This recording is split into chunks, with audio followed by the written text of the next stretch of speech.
lời chào đến quý vị khách hàng thân thiết của VTV Hyundai Home Shopping. Quý vị thân mến, khi mà chúng ta nghe đến hai chữ ăn vặt đó thì nhiều người có thể nghĩ ngay rằng đây là một cái thói quen không có lợi cho sức khỏe. Nhưng mà thực ra cái vấn đề nó chỉ nằm ở chỗ là chúng ta lựa chọn cái thực phẩm gì để mình ăn vặt thôi, phải không ạ?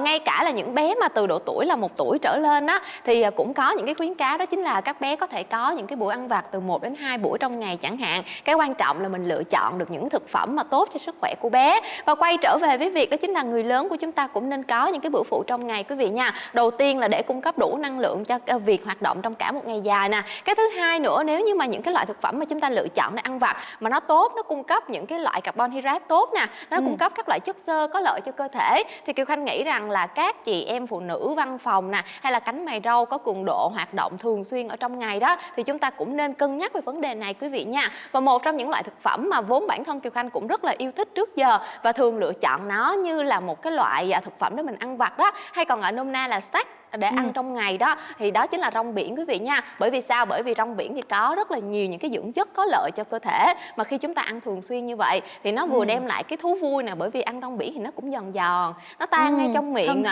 hương vị thơm ngon, rồi nếu như mà nó tốt cho sức khỏe nữa thì đây cũng là điều mà chúng ta nên nhân rộng lên quý vị ạ. Và để cho nó dễ dàng hơn thì ngày hôm nay chúng tôi đem đến bộ sản phẩm mà quý vị hoàn toàn có thể là sở hữu ngay, mức giá ưu đãi và số lượng rất là nhiều quý vị nha. Quý vị các bạn, chúng ta có thể nhìn thấy là số lượng mùi vị nè, số lượng sản phẩm mà chúng ta có ở trong chương trình này khi sở hữu bộ sản phẩm ngày hôm nay là rất lớn luôn quý vị ạ. Mình sẽ có đa dạng các vị để chúng ta có thể là trải nghiệm cái cảm giác cũng là ăn cái vị rong biển, nhưng mà mỗi cái bịch nó sẽ khác nhau Kiều Khanh ha. Đúng rồi. Rồi quý vị các bạn, chúng ta sẽ có ngay số lượng sản phẩm bao gồm đầu tiên đó là 7 gói với hương vị rong biển có mùi vị của bò nướng.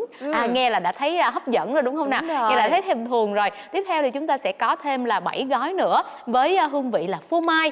Có nghĩa là nếu mà quý vị thích là bữa đó mình ăn nó hơi mặn mặn chút xíu đi thì mình sẽ kết hợp với cái vị bò nướng đúng không? Rong biển có thêm cái miếng bánh tráng nhỏ nữa, giòn giòn rồi là vị bò nướng. Còn nếu mà chúng ta muốn là thơm thơm dịu dịu cái mùi phô mai đó thì chúng ta sẽ có ngay đó là những gói phô mai như thế này là 7 gói quý vị nha. Ngoài ra chúng ta còn có thêm là rong biển dạng lá nữa. Dạng lá thì mình có thể ăn liền luôn đó Kiều Khanh à. Cái dạng này thì cũng rất là phổ biến đó, và Phụng Yến thấy là cũng có 7 gói luôn, số lượng rất là nhiều. Rồi có một mùi mà Phụng Yến cũng rất là thích mà cái số lượng nó có tới là 8 gói luôn, đó là vị bắp mật ong.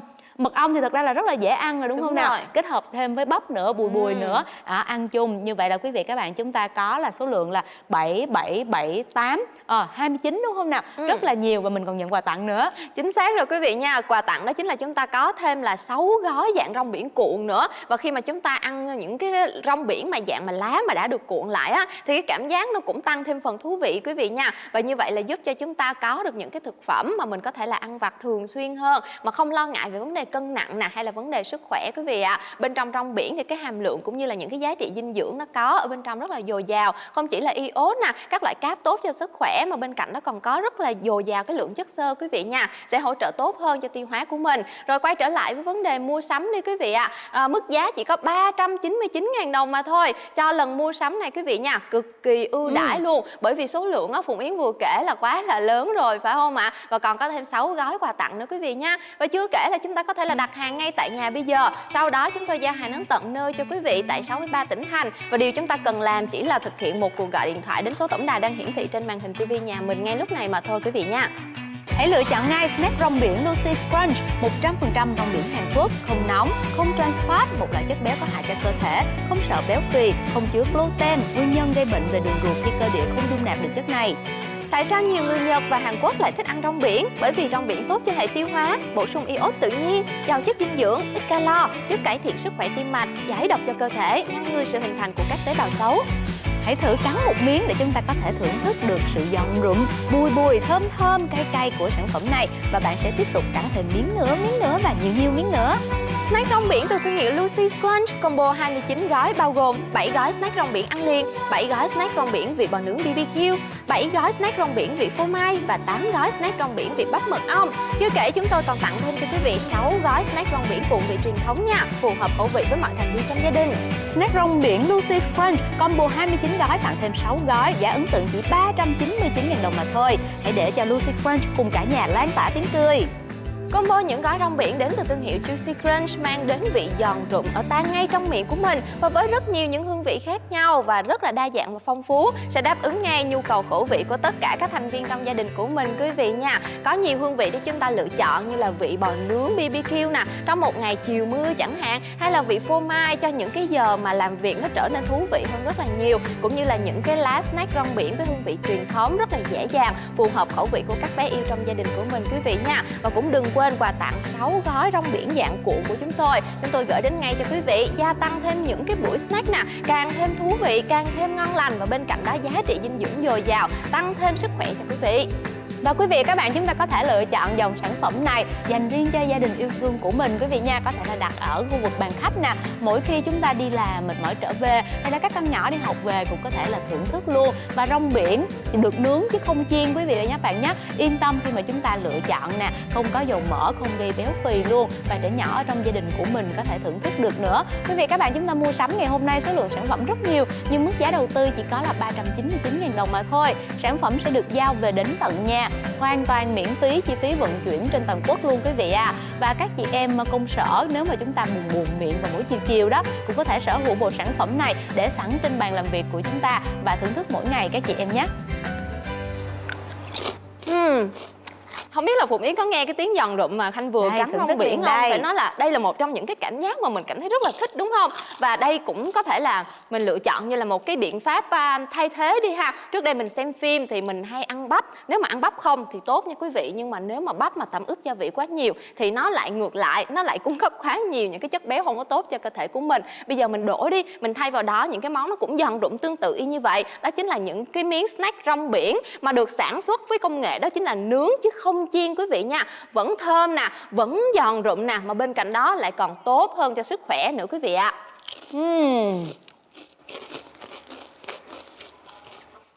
Dạng miếng nhỏ này rất là dễ ăn luôn á, tại vì là bỏ lủm một cái là hết trong miệng của mình luôn. Mà Khanh thấy là cái loại mà mình đang ăn đó chính là rong biển kết hợp cùng với bánh tráng, đúng không? Thì đây là một cái cách kết hợp nó khá là thú vị. Tại vì bánh tráng á, nếu như mà kể cụ thể ra có rất là nhiều những cái loại bánh tráng mà mình có thể tìm thấy trên thị trường. Và một trong những loại mình thích nhất ví dụ như bánh tráng tẩm với sa tế đi ha, hay là bánh tráng trộn chẳng hạn, nhiều loại nguyên liệu, nghĩ tới thôi là rất là thèm rồi. Mà một buổi chiều nào đó thời tiết hơi mát mẻ tí xíu, mình vừa thèm rong biển, mình vừa thèm bánh tráng thì sao đây? Ăn cùng lúc hai thứ nhiều quá thì cũng không có tốt. Nhiều khi làm bụng mình no thì mình cũng không có ăn tối được, cũng không tốt đâu quý vị nha. Bây giờ mình kết hợp cả hai loại đi. Trong combo ngày hôm nay chúng tôi mang tới cho quý vị đã có sẵn rồi. Quý vị có thể là nhìn vào ngay cái miếng rong biển đây đó. Ở đây thì Phụng Yến đổ chung hết các mùi luôn, vừa có vị phô mai nè, vừa có vị bò nướng BBQ nè, vừa có thêm nữa là bắp mật ong. Quý vị sẽ nhìn thấy là một mặt nó là rong biển quý vị nha. Đó, mặt còn lại là phần bánh tráng như thế này. Đó, và nó được chia nhỏ thành từng miếng như vậy, rất là dễ lủm trong miệng của mình luôn, rất là gọn gàng, không cần là chúng ta phải xé nhỏ hay bẻ ra gì cả đó. Và quý vị sẽ được cảm giác được cái độ đó, cái độ giòn của nó đó, rất là giòn. Phụng Yến bẻ nghe rột như thế này và mình cắn ở trong miệng mình cũng rất là thơm ngon luôn quý vị và các bạn nha. Đó, dễ vừa vặn để mình cầm tay và dễ ăn nữa. Thì trọn bộ sản phẩm của chúng ta có số lượng sản phẩm đa phần là dạng với bánh tráng như thế này. Ngoài ra là cũng sẽ có là 7 hộp là dạng lá.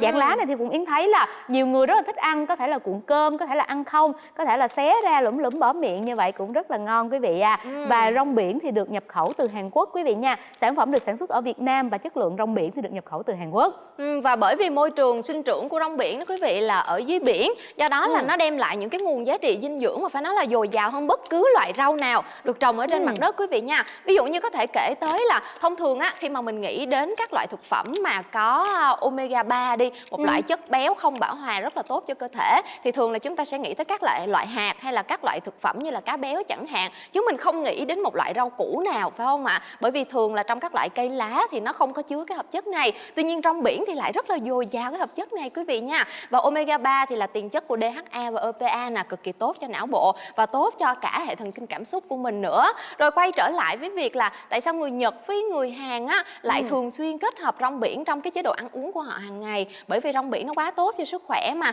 nó có nhiều chất xơ tốt, có lợi cho sức khỏe nè. Như vậy là cũng hỗ trợ việc đó chính là trao đổi chất của mình được thúc đẩy hơn rất là nhiều quý vị nha. Có chất xơ nhiều cũng hạn chế cái tình trạng là mình gặp phải những chứng như là táo bón nè, khó tiêu hóa nè. Rồi bên cạnh đó nữa thì rong biển nó còn có một cái nguồn iốt tự nhiên rất là tốt Phùng Yến nha. Thông thường á, thì mình bổ sung iốt vào cơ thể thông qua những cách nào Kiều Khanh nghĩ là nhiều gia đình lựa chọn cách đó chính là chúng ta sử dụng muối iốt cho vào trong thực phẩm hàng ngày. Tuy nhiên là muối iốt chỉ cần là chế biến không đúng cách thôi, nó sẽ bị thất thoát hoàn toàn thông qua đường bay hơi quý vị nha. Hoặc là nếu như mà bổ sung quá liều chẳng hạn thì nó cũng không tốt nữa, không tốt đối với tuyến giáp của mình. Do đó là bổ sung thông qua là việc là mình thưởng thức những cái loại rong biển rất là thơm ngon và hấp dẫn như thế này với một cái liều lượng chừng mực hàng tuần thôi đó, thì Kiều Khanh nghĩ rằng đây cũng là một giải pháp rất là tốt. Nhưng mà khi mà rong biển mà người ta làm thành snack á, thì nhiều người sợ là chiên thì nó có dầu mỡ, mà mình ăn nhiều như vậy mà ăn snack thì thường là mình hay ăn thường xuyên đúng không nào, thì nó sẽ ảnh hưởng đến sức khỏe của mình. Nhưng mà với dòng sản phẩm này thì là sử dụng là nướng quý vị nha, nướng chứ không có chiên thực phẩm, không có sử dụng dầu mỡ, không có lo ngại cái tình trạng béo phì nhé. Và Phùng Yến ăn thì tất nhiên là cảm thấy là giòn giòn như vậy ngon đó, nhưng mà không có cái cảm giác bị dầu mỡ ngấy ngấy, cho nên là có thể là ăn được nhiều hơn. Ở đây thì bây giờ Phùng Yến sẽ đổ mỗi gói ra để quý vị có thể là cảm nhận được những cái dạng miếng ở bên trong của nó cũng như là số lượng quý vị nha. Rồi cái bịch màu vàng này là vị phô mai nè, rồi cái bịch màu cam cam như thế này đây là bắp mật ong, rồi chúng ta còn có thêm cái màu nâu là của bò nướng nữa. Thì ở đây là với vị phô mai thì một gói như vậy là 10g quý vị và các bạn nha. 10g thì chúng ta cũng có thể là trộn nhiều vị lại với nhau và chúng ta có thể là bày ở trên bàn khách của mình đó, bày một dĩa chẳng hạn, rồi khách đến chơi nhà này chúng ta có thể là mời thưởng thức ngay snack rong biển. Hoặc là nhiều khi đó đang làm công sở buồn miệng ăn một cái giòn rụm đó, thấy có vẻ là tỉnh táo hơn, thoải mái hơn, tinh thần cũng sảng khoái hơn quý vị nha. Và ngoài với cái dạng miếng như thế này thì chúng ta cũng có thêm là 7 gói với dạng lá đó. 7 gói ở đây là Phùng Yến cầm một gói 5g thôi mà tổng cộng chúng ta có đến là 7 gói. Và một gói như vậy thì số lượng miếng cũng nhiều nữa, chúng ta cũng có thể là chia cho các anh chị em đồng nghiệp ở trong công ty nè, hoặc là mình có thể để ở nhà mỗi người một miếng quý vị và các bạn nha. Hương vị rất là thơm ngon và những cái miếng này thì cũng giòn luôn đó. Và không chỉ có dạng lá hay là dạng miếng với bánh tráng đâu, chúng ta còn có quà tặng là với dạng cuộn như thế này nữa. Dạng cuộn này Phùng Yến nghĩ là các bé rất là thích luôn đó Kiều Khanh, là tại giống như là cầm cái que kẹo hay là cái que kẹo kéo chẳng hạn đó, có thể là thưởng thức cái dạng cuộn như thế này đó, cũng rất là thơm ngon quý vị nha. Và chúng ta nhận quà tặng dạng cuộn này á, là tổng cộng là 6 gói quà tặng luôn quý vị đó. Một gói như vậy là một cuộn nằm ở bên trong đây, tổng cộng chúng ta có 6 gói là quà tặng, không cần phải chi trả thêm chi phí đâu. Chính xác rồi Phùng Yến ơi, và phải nói là cái cảm giác mà niềm vui được nhân lên rất là nhiều lần, bởi vì combo sản phẩm của chúng ta có đến tận 28 gói lận đúng không? Rồi còn được tặng thêm 6 gói nữa quý vị nha. Tức là cái thời gian mà mình sử dụng những cái gói snack rong biển này nó cũng khá là nhiều, tốt cho sức khỏe nè. Và đây quả là một loại thực phẩm mà ăn rất là bắt miệng luôn. Đã lỡ mà mình lấy một miếng mình ăn rồi thì mình lấy một miếng ăn liền, phải lấy thêm một miếng nữa, nhiều miếng nữa thì càng tốt. Số lượng sản phẩm ngày hôm nay thì cực kỳ ấn tượng. Rồi quay trở lại với mức giá mua sắm nào, chưa đến 400.000 đồng cho lần mua sắm hấp dẫn này quý vị nha. Với nguyên liệu là rong biển được nhập khẩu từ Hàn Quốc quý vị và quy trình sản xuất khép kín được thực hiện tại Việt Nam quý vị nha. Dòng sản phẩm đến từ thương hiệu Juicy Crunch hoàn toàn yên tâm để chúng ta có thể là sở hữu nè, thích đãi tất cả các thành viên ở trong gia đình của mình quý vị nha. Cho dù là trẻ nhỏ nè hay là cho dù là người lớn tuổi ở trong gia đình của mình, chắc chắn là đều cảm thấy là dễ ăn nào và cảm thấy rất là yêu thích những cái hương vị mà ngày hôm nay chúng tôi mang tới. Và chúng ta đầu tư là 399.000 đồng mà thôi, nhưng mà là mang về cả một giỏ quà cho gia đình của mình quý vị nha. Giỏ quà snack chất lượng luôn, với hương vị rong biển chất lượng và với thành phần rong biển được nhập khẩu từ Hàn Quốc. Sản phẩm được sản xuất tại thị trường Việt Nam với giá rất là hấp dẫn cho gia đình của mình quý vị nha. Đó, nhiều như thế này mình có thể mua vào dịp cuối năm nè, đãi khách nè, hay là chúng ta để ở những cái dịp lễ Tết chẳng hạn. Thay vì là những cái mứt ngọt quá nhiều quá là ngán đi thì quý vị có thể là để rong biển lên đó, vừa ăn rất là chất lượng lại vừa cảm thấy dễ chịu và không bị ngán nữa quý vị nha. Hãy gọi ngay cho chúng tôi, dòng sản phẩm này sẽ được giao đến tận nhà, hoàn toàn miễn phí chi phí vận chuyển trên toàn quốc cho quý vị. Sở hữu ngay combo snack rong biển từ thương hiệu Juicy Crunch, 100% nguyên liệu rong biển Hàn Quốc, không nóng, không chất béo có hại cho cơ thể, không sợ béo phì, không chứa gluten, nguyên nhân gây bệnh về đường ruột khi cơ địa không dung nạp được chất này. Tại sao nhiều người Nhật và Hàn Quốc lại thích ăn rong biển vậy? Bởi vì rong biển tốt cho hệ tiêu hóa, giúp bổ sung iốt, giàu chất dinh dưỡng, ít calo, giúp cải thiện sức khỏe tim mạch, giải độc cho cơ thể, ngăn ngừa sự hình thành các tế bào xấu. Và hãy thử cắn một miếng snack rong biển Juicy Crunch để thưởng thức sự giòn rụm, bùi bùi, thơm thơm và cay cay nha. Và bạn sẽ tiếp tục cắn thêm miếng nữa và thêm nhiều miếng nữa. Quý vị ở trong nhà của chúng ta có hay ăn vặt hay không ạ? Hay ăn những cái gói snack hay không ạ? Nhiều khi quý vị ăn snack mà chúng ta không có biết được là nó được chiên hay được làm từ cái nguyên liệu gì, có tốt cho sức khỏe của mình hay không, rồi ăn nhiều sẽ như thế nào. Ngày hôm nay chúng tôi gửi đến cho quý vị một món snack nướng chứ không chiên quý vị nha, không có dầu mỡ nè, không gây béo phì, không có những chất độc hại cho cơ thể của chúng ta, và được làm từ rong biển, được nhập khẩu từ Hàn Quốc quý vị ạ. Sản xuất tại Việt Nam với rong biển được nhập khẩu từ Hàn Quốc thì chúng ta có thể là yên tâm lựa chọn cho gia đình của mình. Cắn vào một cái giòn giòn thơm thơm, có vị bò nướng BBQ nè, có vị phô mai nè, hoặc là có vị bắp mật ong nữa, hương vị nào cũng rất là thơm ngon luôn quý vị ạ. Và số lượng sản phẩm lại nhiều nữa chứ. Rồi quý vị nào mà thích ăn dạng rong biển với bánh tráng thì cũng có luôn, rất là giòn giòn nè, giòn rụm thơm ngon. Hoặc là chúng ta thích ăn dạng lá đơn thuần thôi, mình có thể ăn không hoặc mà cuộn chút xíu cơm nè, đó chúng ta cho vào trong miệng của mình tan ra rất là hấp dẫn. Hoặc là các bé thích ăn dạng cuộn tròn thì sao, cuộn ống thì sao, đã có quà tặng đến 6 ống cuộn quý vị nha, rất là hấp dẫn trong chương trình ngày hôm nay. Mức giá chúng ta chi trả chỉ có 399.000 đồng mà thôi. Trọn bộ sản phẩm chúng tôi sẽ giao đến tận nhà, bao gồm là 7 gói snack rong biển ăn liền dạng lá nè, 7 gói snack rong biển với vị bò nướng, 7 gói có vị phô mai, 8 gói có vị bắp mật ong nè, rồi chúng ta còn được tặng thêm 6 gói cuộn truyền thống nữa. Hãy lựa chọn ngay, sản phẩm sẽ được giao ngay đến tận nhà. Trọn bộ sản phẩm ngày hôm nay số lượng rất nhiều quý vị nha. Chúng ta có combo 29 gói, bao gồm 7 gói snack rong biển ăn liền dạng lá nè, có 7 gói vị BBQ với rong biển và bánh tráng, rồi 7 gói vị phô mai, 8 gói vị bắp mật ong quý vị à. Ngoài ra chúng ta còn được tặng thêm 6 gói snack rong biển cuộn vị truyền thống nữa, sản phẩm phù hợp khẩu vị của mọi thành viên trong gia đình của mình. Và sở hữu ngày hôm nay để có trọn bộ combo 29 gói snack rong biển Lucy Crunch, tặng thêm 6 gói quà tặng cực kỳ hấp dẫn mà mức giá chỉ 399.000 đồng. Hãy để Lucy Crunch cùng cả nhà lan tỏa tiếng cười. Cảm ơn quý vị vẫn tiếp tục theo dõi chương trình, và chúng ta hãy quay trở lại cùng với những cái hương vị rất là thơm ngon mà combo những gói snack rong biển đến từ thương hiệu Juicy Crunch có thể mang đến cho những thành viên trong gia đình của mình nha. Ví dụ như là các bé nhỏ trong gia đình của mình á, thông thường thì Kiều Khanh để ý thấy là các bé rất là thích những cái gì mà béo béo bùi bùi, ví dụ như là có vị phô mai chẳng hạn ha. Mà nếu như mà các bé thường xuyên ăn những cái món đồ mà ví dụ như là chiên nè quý vị, mà còn tẩm ướp thêm phô mai ở bên ngoài, thì Kiều Khanh nghĩ là vô tình những cái loại thực phẩm này nó dung nạp vào trong cơ thể của mình rất là nhiều những cái chất béo, và trong số đó thì có những cái chất béo bão hòa nó cũng không tốt cho sức khỏe đâu quý vị nha. Và thay vào đó thì chúng ta có thể là thay đổi cái cách mà mình ăn vặt một tí xíu đi. Ví dụ như là mình ăn rong biển và được sản xuất với công nghệ đó chính là nướng chứ không chiên, tức là sẽ không có dầu thừa quý vị nha, rồi lại còn tẩm ướp thêm một ít vị phô mai nữa, rất là thơm ngon và rất là hấp dẫn, với nguồn nguyên liệu là những cái lá rong biển quý vị ạ, đến 100% đến từ Hàn Quốc, và với công nghệ sản xuất tại Việt Nam nữa, thì mình cũng phần nào mình cũng cảm thấy yên tâm hơn khi mình đã lựa chọn được một cái loại thực phẩm mà có thể là giúp cho các bé trong gia đình của mình đó có những cái bữa ăn vặt nhưng nó vẫn tốt cho sức khỏe. Và cả khi mà khách đến chơi nhà của mình nữa đó Kiều Khanh nè, thay vì trước đây mình có thể là mời những cái bánh snack, hoặc là nhiều khi Tết nhất mình hay mời mứt Tết nó ngọt nhiều quá đúng không? Đúng rồi. Nó hơi có cảm giác hơi ngấy ngấy, nếu mà tới nhà nào cũng có cái vị đó thì quý vị có thể là đổi món cho gia đình của mình, cũng như là mời khách. Đó, bây giờ mình có thể là để ở trên bàn khách một cái tô snack rong biển như thế này đây. Nhiều đó quá. Rồi khách mình muốn ăn dạng nào, bây giờ là giới thiệu nha. Đó, chị hay anh có thể là ăn miếng rong biển có cái bánh tráng nè, đó nó rất là giòn, cho những người thích cái độ giòn rụm nè, rồi nhai nó tan tan ở trong miệng của mình. Hoặc là nếu như mà mình thích dạng truyền thống á, thì mình có thể là ăn với dạng lá như thế này. Nhiều người thì thích ăn không luôn á Kiều Khanh, tại nó cũng có sẵn là một ít gia vị ở trong đây rồi. Nhiều người thì thích là cuộn với một ít cơm chẳng hạn, một chút xíu để có thể là thưởng thức. Hoặc là các bé nhà mình muốn là vừa ăn mà vừa cầm chơi chơi chẳng hạn, thì đã có ngay là dạng cuộn là quà tặng luôn quý vị và các bạn nha. Đó, như vậy là chúng ta có đa dạng các dạng rong biển luôn, và cái chất lượng rong biển thì được nhập khẩu từ Hàn Quốc. Quý vị các bạn chúng ta yên tâm khi lựa chọn, và sản phẩm được sản xuất tại thị trường Việt Nam với giá thành rất là hợp lý luôn. Và Phụng Yến khi mà quay chương trình này thì phải nói là để ý cái tô rong biển này suốt luôn, bởi vì là lúc nào cũng muốn ăn rong biển hết, thơm ngon giòn giòn hấp dẫn vô cùng.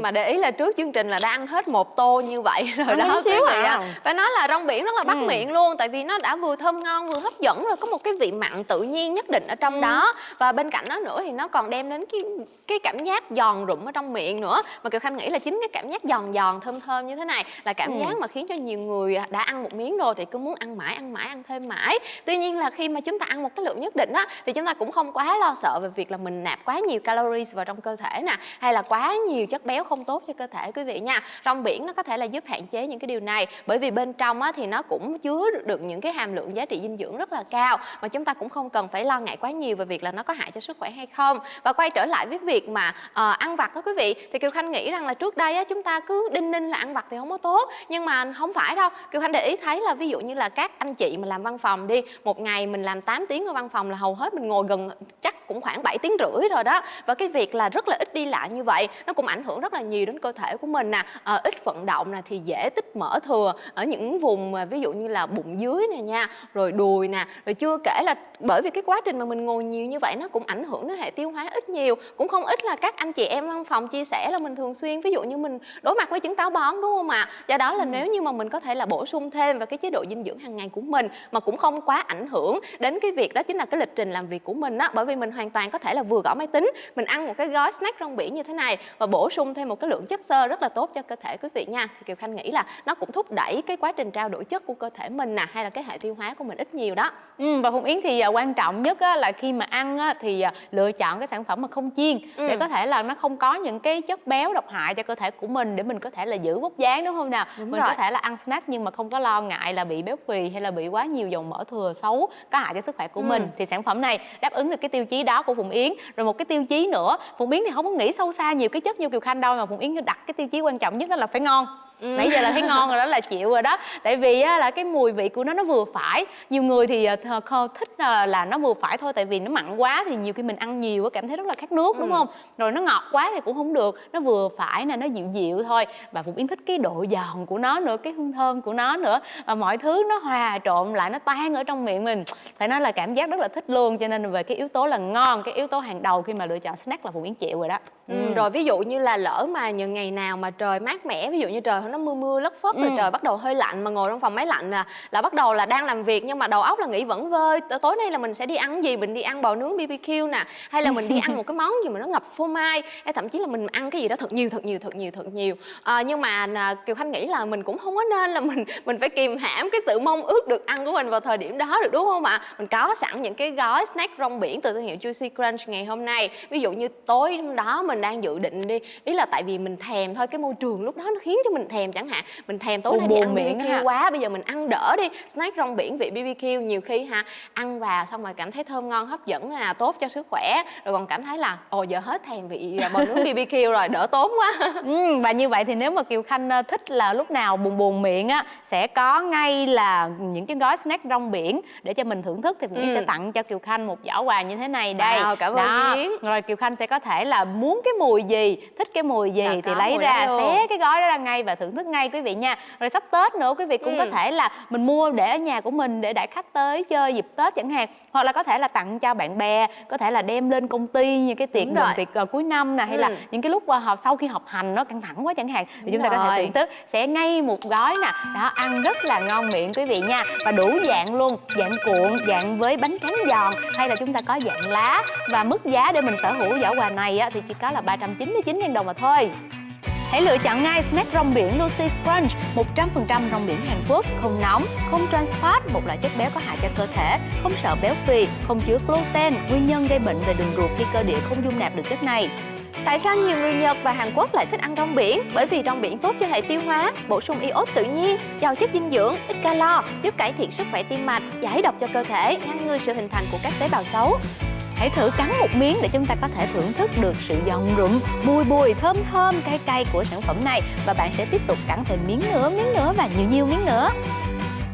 Rong biển kết hợp với bánh tráng trong bộ sản phẩm ngày hôm nay rất là hấp dẫn quý vị nha. Rong biển được nhập khẩu từ Hàn Quốc, kết hợp với bánh tráng quen thuộc của Việt Nam và sản xuất bằng phương pháp nướng không chiên, và có được dòng sản phẩm snack rong biển Lucy's Crunch giòn tan, thơm ngon và không sợ dầu mỡ. Chúng ta có thể là cắn nhiều miếng, cảm nhận hương vị, đầy đủ các hương vị luôn, như là vị bò nướng BBQ nè, vị phô mai, hay là vị bắp mật ong. Ngày nào thích ăn vị nào thì chúng ta có thể thưởng thức, hoặc là mình có thể là trộn hết vào một tô rong biển luôn quý vị nha. một tô snack rong biển như vậy để ở bàn làm việc của mình nè, hoặc là chúng ta có thể là đi làm về nhà, mình cảm thấy hơi mệt mỏi, hơi buồn buồn miệng một chút xíu, cắn một miếng vào sảng khoái, hấp dẫn và cảm thấy là tươi tỉnh hơn. Và đặc biệt là dòng sản phẩm này có thể là thết đãi tất cả các thành viên trong gia đình của mình với nhiều cái nhu cầu về khẩu vị khác nhau quý vị nha. Vị phô mai nè, hay là vị bò nướng BBQ chắc chắn sẽ làm các bé ở trong gia đình của mình rất là yêu thích. Còn người lớn thì sao? Ví dụ như là các chị em phụ nữ chắc chắn là sẽ thích những cái lá snack rong biển nguyên lá nè, vừa giòn rụm vừa thơm thơm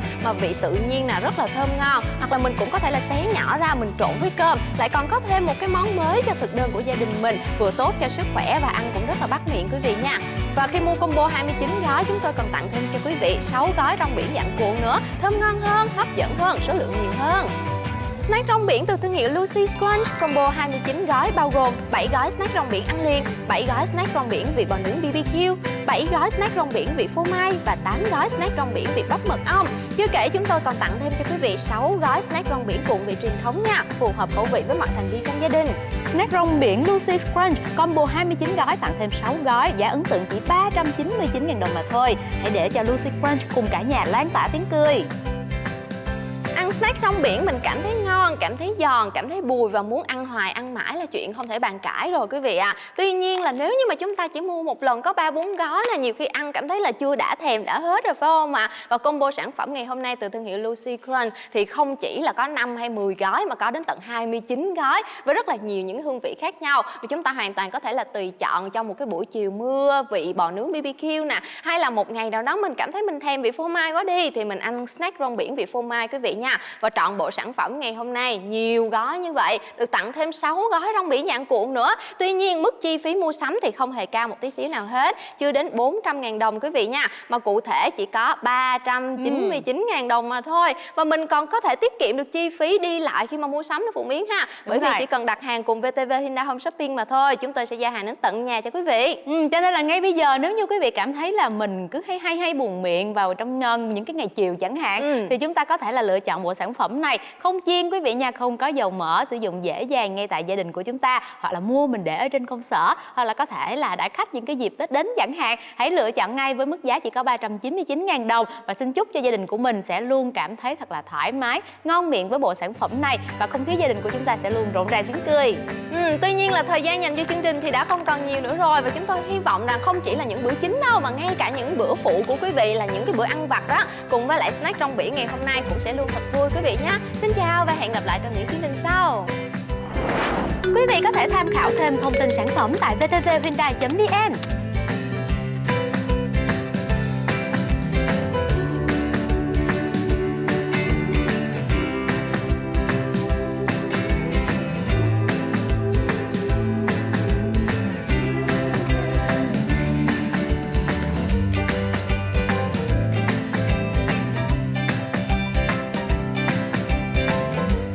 Bộ sản phẩm ngày hôm nay số lượng rất nhiều quý vị nha. Chúng ta có combo 29 gói bao gồm 7 gói snack rong biển ăn liền dạng lá nè, có 7 gói vị BBQ với rong biển và bánh tráng, rồi 7 gói vị phô mai, 8 gói vị bắp mật ong quý vị à. Ngoài ra chúng ta còn được tặng thêm 6 gói snack rong biển cuộn vị truyền thống nữa, sản phẩm phù hợp khẩu vị của mọi thành viên trong gia đình của mình.